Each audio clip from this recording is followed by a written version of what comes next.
سخت راتوں میں بھی آسان سفر لگتا ہے، یہ میری ماں کی دعاؤں کا اثر لگتا ہے۔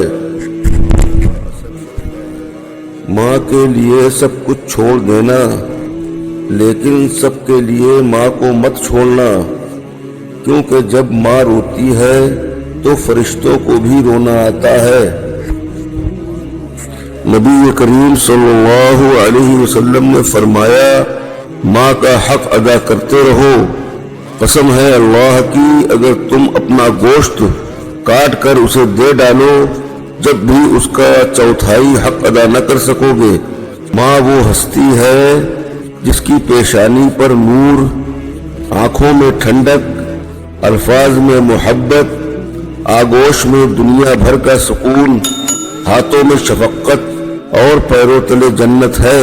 منہ پہ کبھی اس کے بد دعا نہیں ہوتی، بس ایک ماں ہے جو کبھی خفا نہیں ہوتی۔ باپ کا رتبہ اپنے ماں باپ کی خدمت کر لیں اس سے پہلے کہ دیر ہو جائے۔ باپ کا احترام کرو تاکہ تمہاری اولاد تمہارا احترام کرے۔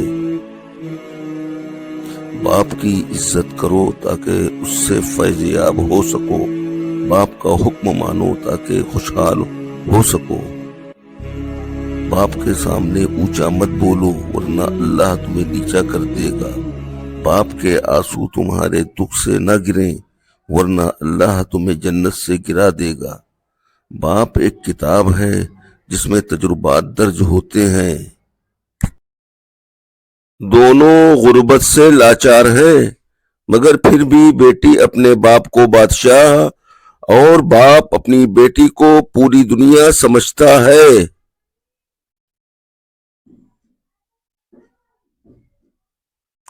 دنیا کی خوبصورت ترین چھت باپ ہے۔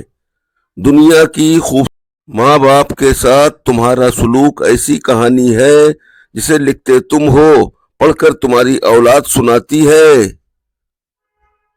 ہر عبادت کی قضا ہے، لیکن انسانی دل توڑنے کی کوئی قضا نہیں۔ حضرت علی رضی اللہ تعالی عنہ۔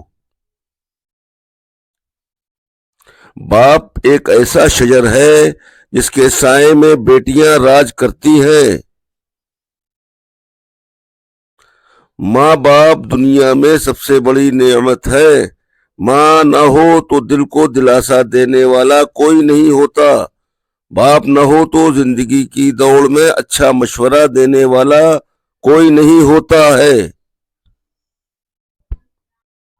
باپ اللہ تعالی کی ایک عظیم نعمت ہے جو اپنی اولاد کی پرورش کے لیے دن رات محنت کرتا ہے اور انہیں راحت پہنچاتا ہے۔